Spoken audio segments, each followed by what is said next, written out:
Hi friends, అందరికీ నమస్కారం అండి. ఆర్బీఐ వడ్డీ రేట్లకు సంబంధించి కీలక ప్రకటన అయితే చేయడం జరిగిందనమాట. సో ఆ వివరాలు ఏంటన్నది వీడియోలో తెలుసుకుందామండి. వీడియోని చివరి వరకు చూడండి, అర్థమవుతుంది. మరోసారి ఛానల్ వస్తే తప్పకుండా సబ్స్క్రైబ్ చేసుకోండి. చూస్తున్నారు కానీ లైక్ చేయడం మర్చిపోతున్నారండి, వెంటనే లైక్ చేయండి. వివరాలకు అయితే వచ్చినట్లయితే సో ఈసారి ఆర్బీఐ గవర్నరు ప్రసంగంలో కీలక అంశాలు అయితే లేవనెత్తడం జరిగిందనమాట. సో సాధారణంగా వచ్చేసి మనకు ప్రస్తుతం ద్రవ్యోల్బణం స్థిరంగా అయితే 4% వడ్డీ ఉంది. అదేవిధంగా మనకి ఇప్పుడు 2025 నుంచి 26 ఆర్థిక సంవత్సరానికి గాను ద్రవ్యోల్బణం 3.1% దిగి రావచ్చు అని కూడా అంచనా ఉందని చెప్పేసి చెప్పడం జరిగిందనమాట. ఇప్పుడు కరెంటు ఖాతాకు సంబంధించి లోటు అనేది స్థిరమైన స్థాయిలో ఉండే అవకాశం కూడా ఉందని చెప్పేసి మిగిలిన అంటే వ్యవస్థలో ద్రవ్యోల్బణ స్థాయి మిగిలి ఉంది. 2025-26 ఆర్థిక సంవత్సరానికి సంబంధించి వృద్ధి రేటు అనేది మనకు 6.5%గా నమోదు కావచ్చు అని చెప్పేసి అంచనాలు అయితే ఉండడం జరిగిందనమాట.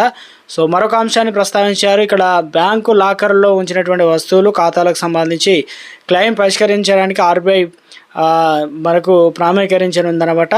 సో ఇందుకు సంబంధించి వడ్డీ రేట్లకు సంబంధించి ఏడాదిలో మనకు వడ్డీ రేట్ల పైన ట్రిపుల్ బోనన్జా ప్రకటించిందనమాట. ఏంటిదంటే సో ఈసారి మాత్రం ఆచితూచి వివరించడం అయితే జరుగుతుంది.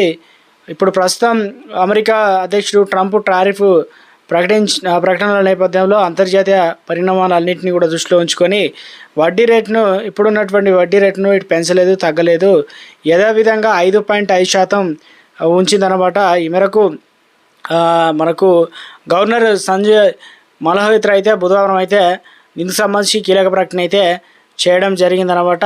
సో రెపో రేట్ను యథావిధిగా అయితే ఉంచడం అయితే జరిగిందని చెప్పేసి సో ఇక ఏడాది ఫిబ్రవరి ఏప్రిల్లో వచ్చే వడ్డీ రేటును 25 బేసిస్ పాయింట్ల మేరకు తగ్గించిన ఆర్బీఐ జూన్ సమీక్ష అంటే ఇందులో ప్రధానంగా 50 బేసిస్ పాయింట్ల వరకు అయితే వీటిలో కోత పెట్టినట్లు తెలుస్తుందన్నమాట. సో మొత్తం మీద ఇప్పుడు ప్రస్తుతం ట్రంప్ నిర్ణయాలతో ఇటు భారతదేశం అదేవిధంగా సో ఆర్బీఐకి సంబంధించి వడ్డీ రేట్లు ఎలా ఉండాలి ఏందనేది వడ్డీ రేట్లపైన ఈసారి యథాతథంగా ఉంచడం అయితే జరిగిందనమాట. ఆర్బీఐ గవర్నర్ సంజయ్ మల్హోత్రా అయితే కీలక ప్రకటన అయితే వెల్లడించడం జరిగిందనమాట.